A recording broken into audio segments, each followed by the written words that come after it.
संस्कृत ज्ञानोदय में आप सभी का हार्दिक स्वागत है। आज मैं आप लोगों के लिए लेकर के आई हूँ सुखनासोपदेशः से कुछ प्रश्नोत्तरी। इसमें ऐसे इंपॉर्टेंट क्वेश्चन है जो कि परीक्षाओं में अक्सर पूछे जाते हैं। क्योंकि ये बीए का सिलेबस है तो इसलिए बीए के बच्चों के लिए भी यह काफ़ी हेल्पफुल होगा। परीक्षा की दृष्टि से काफ़ी महत्वपूर्ण है ये। और टीजीटी, पीजीटी, नेट, जेआरएफ इन सभी परीक्षाओं के लिए, या हम यूँ कह लें कि संस्कृत से संबंधित सभी परीक्षाओं के लिए यह काफ़ी महत्वपूर्ण है। तो इसको आप पूरा देखें। यदि आप परीक्षा की तैयारी करना चाहते हैं तो इस वीडियो को पूरा देखें। तो चलिए क्लास स्टार्ट करते हैं। तो देखिए, यह सुखनासोपदेश बाणभट्ट की रचना है और यह कादम्बरी का ही अंश है। इसकी अलग से रचना नहीं हुई है, बल्कि यह कादम्बरी से ही लिया गया है। तो आइए क्लास स्टार्ट करते हैं और देखते हैं आज का पहला प्रश्न।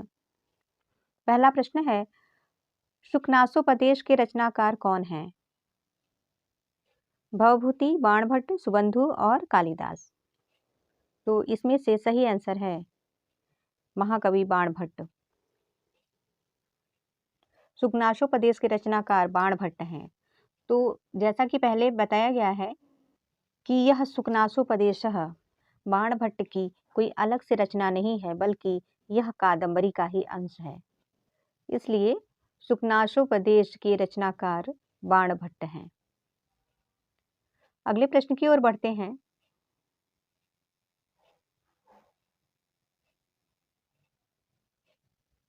अगला प्रश्न है, सुखनासोपदेश का मुख्य ग्रंथ कौन सा है? शिवराज विजयम, कादम्बरी, दशकुमार चरितम, हर्षचरितम। तो सुखनासोपदेश का मुख्य ग्रंथ कादम्बरी है। ठीक है, कादम्बरी का ही अंश है सुखनासोपदेश। सुखनासोपदेश बाणभट्ट की कोई अलग से रचना नहीं है, बल्कि यह कादम्बरी का ही अंश है। अगले प्रश्न की ओर बढ़ते हैं। अगला प्रश्न है, कादम्बरी के रचनाकार कौन हैं? भास, भवभूति, कालिदास, बाणभट्ट। तो इसका सही आंसर है बाणभट्ट। कादम्बरी के रचनाकार बाणभट्ट हैं। अगला प्रश्न है,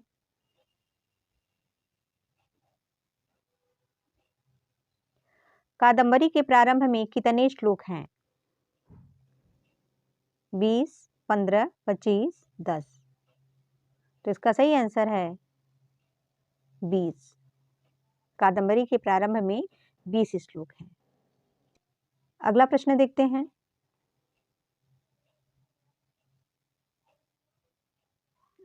अगला प्रश्न है, महाकवि बाणभट्ट किस वंश से उत्पन्न थे? वत्स, वशिष्ठ, कश्यप, उपर्युक्त में से कोई नहीं। तो इसका सही आंसर है ऑप्शन ए, वत्स। अगला प्रश्न देखिए। अगला प्रश्न है, बाणभट्ट जी के पिता का क्या नाम था? चित्रभानु, ज्ञाननिधि, श्रीधर, आत्माराम। इसका सही आंसर है चित्रभानु। अगला प्रश्न देखिए। अगला प्रश्न है, वश्यवाणी कवि चक्रवर्ती की उपाधि महाकवि बाणभट्ट को किसने दी थी? हर्षवर्धन, राज्यवर्धन, राज्यश्री, इनमें से कोई नहीं। तो इसका सही आंसर है ऑप्शन ए, हर्षवर्धन। हर्षवर्धन ने ही वश्यवाणी कवि चक्रवर्ती की उपाधि महाकवि बाणभट्ट को दी थी। अगला प्रश्न देखिए। अगला प्रश्न है, कादम्बरी में किस प्रकार का मंगलाचरण किया गया है? नमस्कारात्मक, आशीर्वादात्मक, वस्तु निर्देशात्मक, इनमें से कोई नहीं। तो इसका सही आंसर है नमस्कारात्मक। अगला प्रश्न देखिए। अगला प्रश्न है, कादम्बरी शब्द का क्या अर्थ होता है? मदिरा, अप्सरा, अमृत, सुंदरी। तो इसका सही आंसर है मदिरा। यह प्रश्न अक्सर परीक्षाओं में पूछता है। तो कादम्बरी शब्द का अर्थ होता है मदिरा। अगला प्रश्न देखते हैं। अगला प्रश्न है, वाणी बाड़ो बभूव किसने कहा है?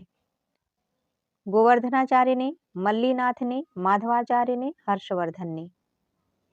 तो इसका सही आंसर है ऑप्शन ए, गोवर्धनाचार्य ने। अगला प्रश्न देखते हैं। अगला प्रश्न है, शुकनास कौन था? पुरोहित, राजा, मंत्री, सेनापति। इसका सही आंसर है मंत्री। शुकनास जो है वह तारापीठ का मंत्री था।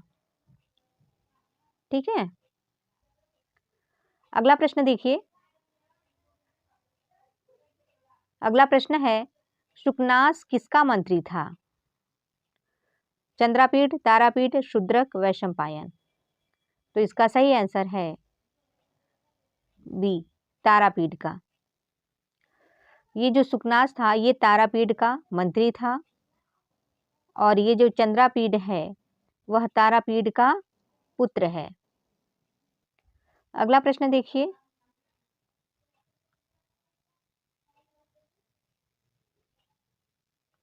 अगला प्रश्न है, चंद्रापीठ के पिता का क्या नाम था? वैशंपायन, तारापीठ, शूद्रक, शुकनास। तो इसका सही आंसर है ऑप्शन बी, तारापीठ। चंद्रापीठ के पिता का नाम था तारापीठ और तारापीठ का पुत्र चंद्रापीठ है।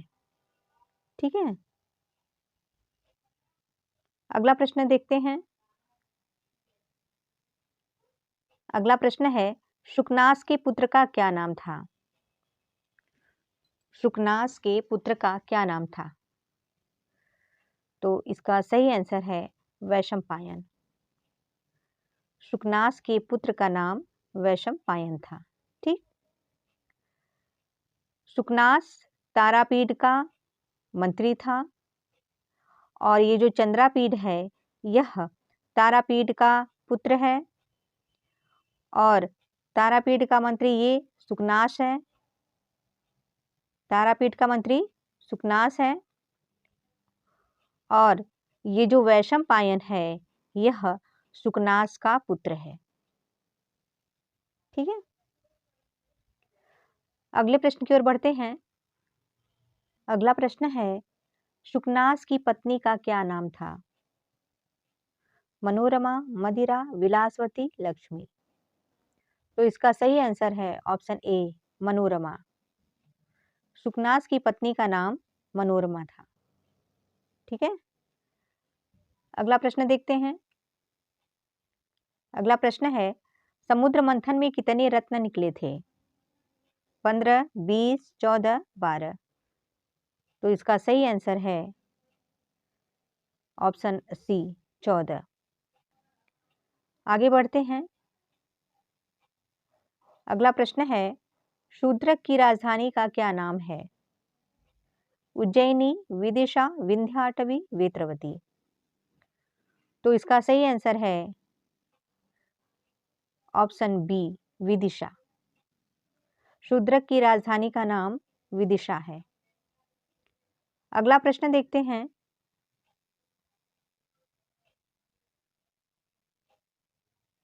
अगला प्रश्न है, उज्जैनी किसकी राजधानी का नाम है? शूद्रक, तारापीठ, चंद्रापीठ, शुकनास। तो इसका सही आंसर है ऑप्शन बी, तारापीठ।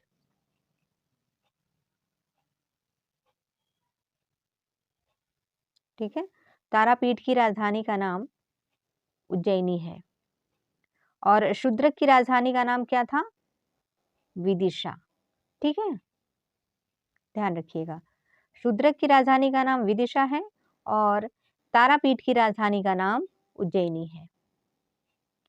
अगले प्रश्न की ओर बढ़ते हैं। अगला प्रश्न है, चंद्रापीठ की सेविका का क्या नाम है? पत्रलेखा, महाश्वेता, लक्ष्मी, विलासवती।